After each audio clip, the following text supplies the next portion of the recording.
American Top 40. For Casey Kasem, I'm Charlie Van Dyke. Radio plays them, record stores sell them, Billboard ranks them, and AT40 counts them down.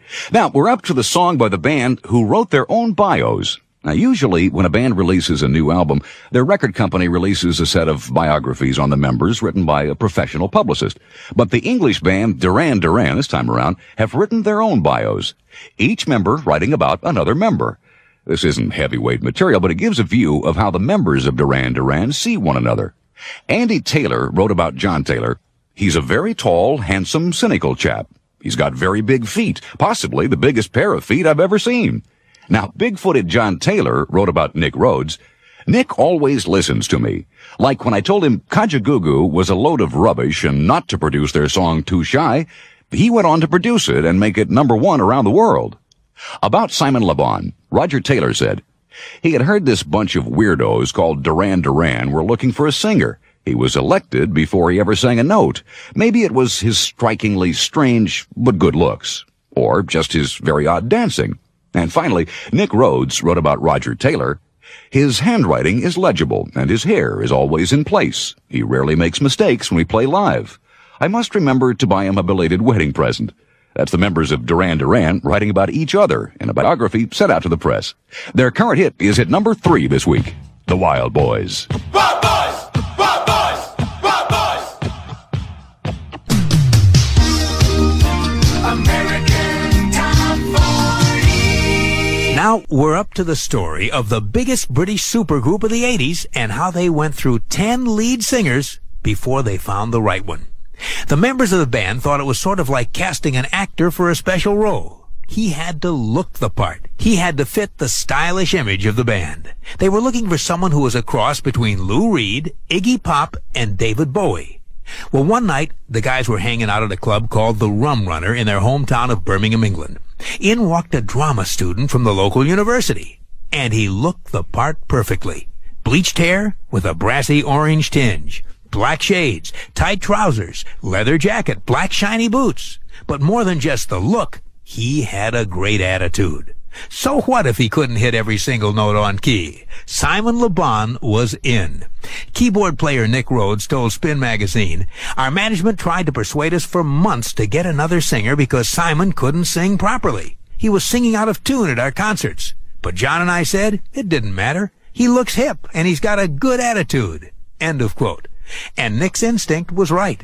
Simon Le Bon's singing style came into its own and has helped Duran score 10 top 40 hits. That's more than any other British band in the 1980s. Here's their current smash at #24 this week, Notorious. Notorious.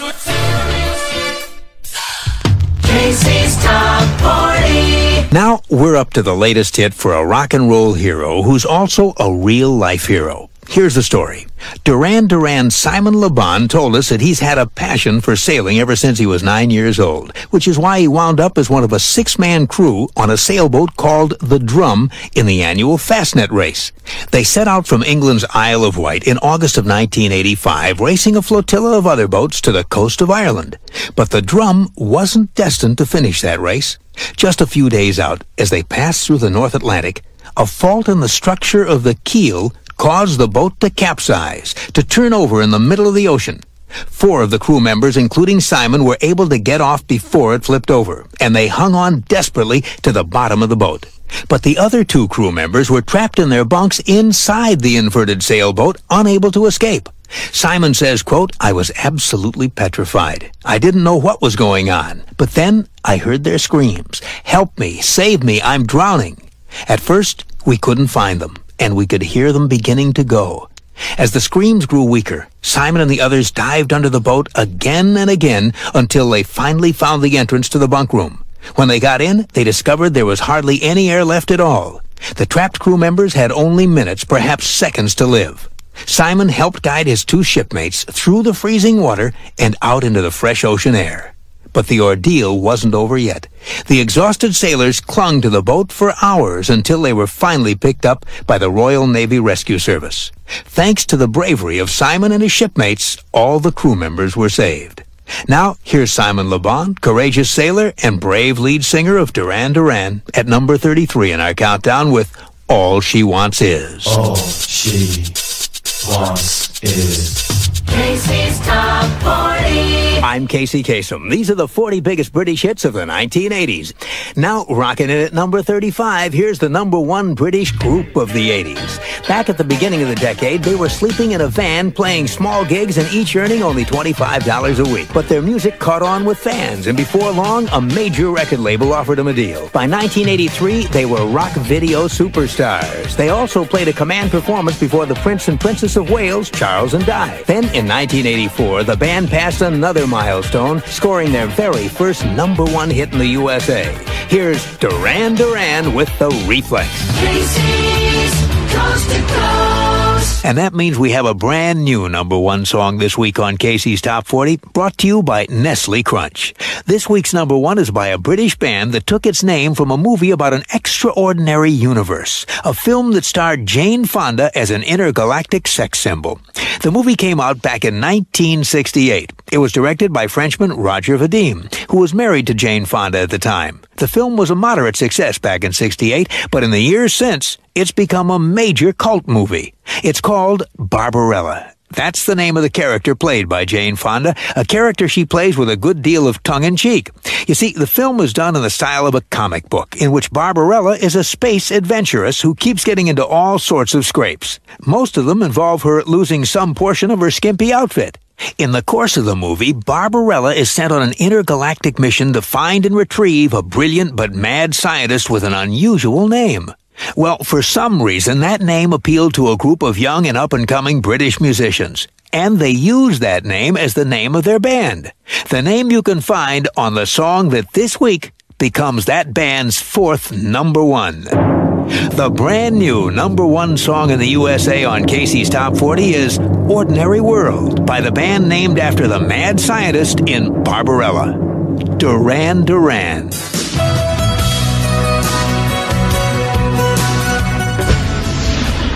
Top 40. I'm still DeLane Matthews, along with Harry Anderson, who's going to tell you what's next. It's number 16, Come Undone, the second big hit in the comeback of Duran Duran. In the mid-'80s, they were on top. And then their career slid a bit, but now things are looking up again, and John Taylor talked to AT40 all about it. I don't really mind. I mean, LL Cool J sang that, didn't he? Don't call it a comeback. I've been here for years. But, you know, at the same time, if that means that people are going to rally round you, I don't care, really. I don't mind the idea of hitting the comeback trail. Quite like it, really. It's quite romantic. We did the Arsenio Hall show, and we were bottom of the bill. Madonna was top of the bill. And people are starting to... I noticed how people in this town are talking. They're saying, hey, you know, those guys are really cool. They're like, did you see them on that setting? Yeah, they're kind of, you know... People are talking about us, which they haven't been doing for 5 or 6 years. And they're starting to say, hey, these guys are cool. Madonna has been so cool. She can only get less cool. We've been so uncool. We can only get cooler. Casey's Top 40. I'm Casey Kasem. These are the week's biggest hits from 40 to number one, and we're counting them down. Rocketing up 11 big notches to number 29, here's a British band that recently got the most American of honors when they were awarded a star on Hollywood's Walk of Fame. This is Duran Duran with Too Much Information. Casey's Top 40. I'm Casey Kasem. Well, now we're up to the latest hit for Duran Duran, a band whose lead singer is convinced his career fell apart because of his awful diet, and he's convinced it came back when he learned how to eat right. Simon Le Bon is the first to admit that he's always had a problem with his waistline. He's been fighting the battle of the bulge for as long as he can remember, and thanks to the success that Duran Duran started having in 1983, he was fighting it in public. From video to video, his fans could see Simon getting bigger and bigger. Simon just couldn't get his weight under control. His bad eating habit started when he was growing up in a working-class home in Birmingham, England. He ate mostly fried meat, oil, and sugar, and very few vegetables. Well, when he became famous and went out on tour with Duran Duran, Simon had to grab fast meals before and after his shows. And in between shows, he munched on unhealthy snacks. What's more, the tension of being a star made him nervous. And when he got nervous, that's right, he ate. Finally, Simon became so uncomfortable with his weight, he rarely appeared in public. He knew he had to do something drastic. And that's when he got some advice that turned his life around. Simon met Paul McCartney at a benefit concert, and Paul told him if he'd drop all the meat, the oil, and the sugar, and adopt a diet rich in fruit and vegetables, the pounds would just melt away. Simon followed Paul's advice. He changed his diet and lost lots of weight. He found he had more energy and felt better, and soon he had the confidence to appear on stage again. He turned his career around. These days, that career is as strong as ever, as Simon and his band Duran Duran climb 3 notches to number 26 on Casey's Top 40. Here's Too Much Information. American Top 40! I'm Shadoe Stevens, and this is the Top 100 of 93 on AT40. Next, one of the songs that was part of a major comeback story this year for one of the most popular bands of the 1980s, Duran Duran. Bass player John Taylor told us about the hit at number 8, Come Undone. It was actually written at a time where we thought the album was done. It was mastered, it was ready for release. And this song was conjured out of thin air, really, by Warren and Simon. And it was just so beautiful. Warren had a guitar riff, which was actually from another song, and he was working it up to play live, and he slowed it right down, and suddenly it was something else. And Simon heard it and loved it, and came up with a very hauntingly beautiful lyric about falling in love for the first time.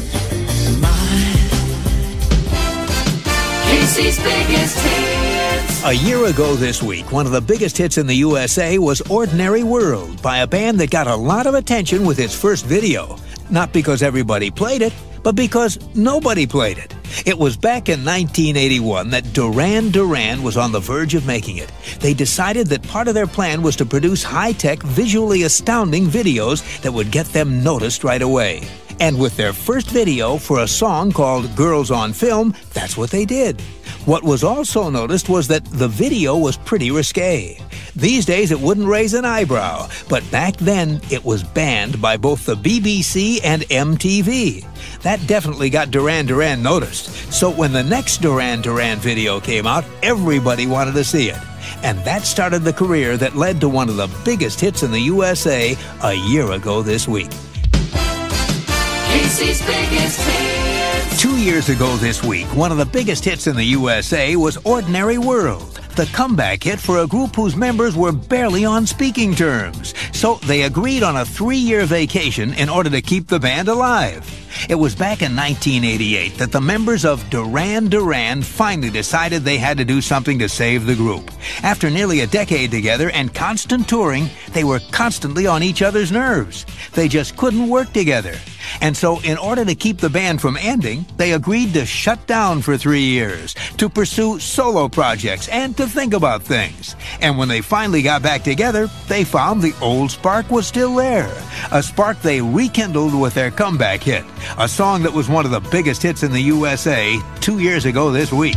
America's Top Hits. 8 years ago this week, back in 1993, one of the top hits in the USA was Ordinary World, the comeback hit for a band from the 80s who say they had to take the time off to get rid of their mousse and their glitter. The group called Duran Duran was one of the most recognizable glitter bands of the period. With their heavily done hair, their eyeliner, and their lipstick, Duran Duran was the embodiment of the British New Wave. But they say that by the end of the decade, that style was on the way out, and they realized if they stuck with it, they'd be on the way out too. So they went on a vacation to think about their future. They pretty much dropped out of sight for 3 years. And when they came back, the mousse was gone, along with the makeup. But they could still make hits. America's Top Hits. 17 years ago this week, back in 1984, one of the top hits in the USA was The Reflex by a British band who follow in a tradition begun by the Beatles. They put on lots of free concerts in parking lots and on the tops of buildings. It was something the Beatles put their stamp on back in 1969 when they performed the music from their album Let It Be on top of the Apple Records building in London. The members of Duran Duran say that performance was something they often watched watched on film. To them, it seemed so outrageous and so right. And in the years since, during their tours, they put on live shows atop buildings in London, Paris, New York, San Francisco, and Los Angeles, and in the parking lots of both Capitol Records and Tower Records in Hollywood. In fact, they've even released an album of these impromptu appearances. 17 years ago this week, this band that loves to play in unexpected spaces had one of the top hits in the USA. Counting them down with Kasem. From coast to coast and border to border, these are the hottest hits in the land.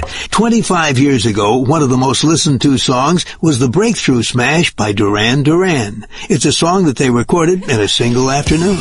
A smash inspired by the story of Little Red Riding Hood. Here's Hungry Like the Wolf. American Top 20.